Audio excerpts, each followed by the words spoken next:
so I can answer this from a perspective of a property lawyer. So when we are transferring property, there are certain compliance certificates that we have to put together to make sure that we can lodge at the deeds office and get the ownership transferred into your name. Now this can take months and sometimes even more than a year to do, especially when the development is new, obviously, because you do that in phases. So we need to put together those compliance certificates in advance, and when doing that we have to pay to the municipality. Obviously, in order for the municipality to issue the compliance certificate, they will also give a certain period within which that certificate is valid, and that period means that we can do the transfer up until that date. So the conveyancers do not have obviously the capacity or time to be running around every month asking for the parties to pay the relevant amounts in order for them to get all those compliance certificates, and also occupational rent as well. It has to be paid in advance before you move in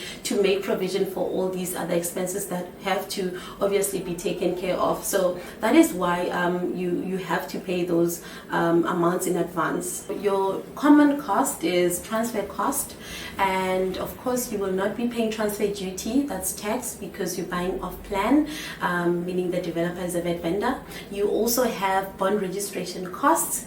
When you are using financing to buy your property, there is a bond attorney that's going to attend to the registration of that bond into your name in favor of the bank that is lending you money. And then you also have other costs like your levies, your rates, that depending on how the contract is worded, you can be liable for. But also I want to speak to investors. So if you are buying property for investment purposes, you also have to plan for the cost of registering your company and finding out more about how you need to comply, the annual returns and all those things, because if it's a structure that is a business structure where you're putting your property, there are some related costs, and it's normally good to use a checklist to see all of the costs that are relating to your property transactions. So we normally prepare those for our clients so that you can be in a position to cover all those costs and not have any delays because you didn't prepare better for your transaction.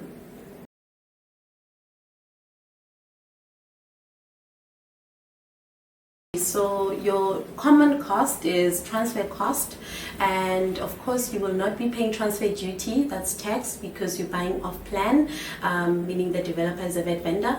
You also have bond registration costs.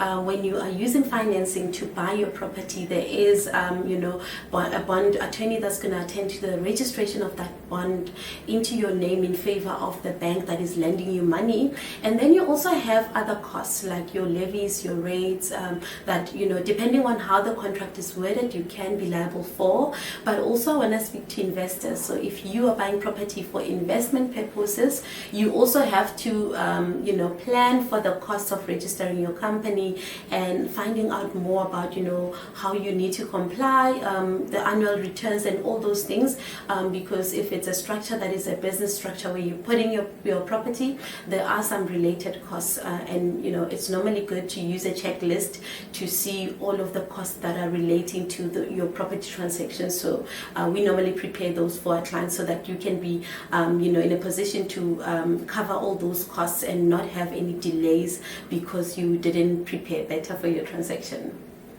Amazing. And I know that clients can actually ask, for pro forma. Yeah. I know, so amazing. I know that clients can actually ask attorneys for almost like estimated costs. I know they're called pro forma certificates, where you can kind of give them an idea of what's to come so that they can prepare. So this is something I think a listener should, empower themselves by knowing. You can ask for that. Yeah. And then I also just want you to chat a little bit about, the structures that clients are going to form, I also just want you to chat a little bit about structures. You mentioned it briefly there to an investor. You want to focus on the fact that there are costs you want to focus on the fact that there are costs, linked to these structures. Do you want to talk a little bit about what are these structures? Yeah. Okay, so when buying property, it's important to understand, especially as an international investor, that you can either buy property in your personal name or you can put it in a company.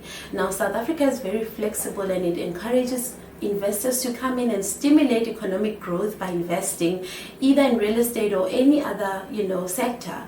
And when you are buying property, it's important to understand that you can create a company. It's a private company, PTY Limited, and it gets registered with the CIPC, and you also get registered for tax. Now, the advantages of having a company registered is that you tap into the tax bracket that companies pay instead of you being taxed at a rate that normal individuals are taxed. And obviously, the more you make, the more you're going to be taxed. Now it's your company that gets taxed, and there are some deductions, and it's taxed obviously at 27% in South Africa at the moment, and you also qualify to have some deductions. So you end up making sure that your taxable income is actually very less, and you don't end up paying that 27% because of the structure. So a structure is very important to consider properly. And if you are a serial investor, so you're buying a lot of properties, it's even important to consider a more, not a complicated structure, but a structure that's going to help you create a legacy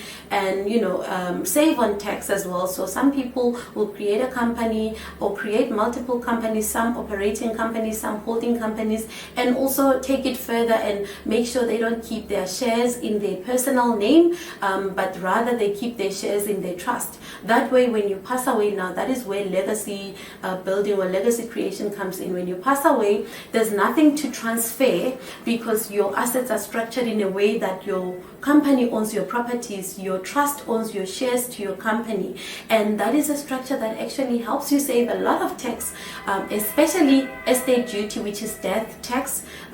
You obviously, when you pass away, your estate will pay that tax, and it can be 20% of 20 million is a lot of money. So that is where the due diligence comes in, and we show you all your options and what can go wrong when you don't plan properly, what can go wrong if you're buying in the wrong structure, and we help you with the process of setting up the correct structure for your investment.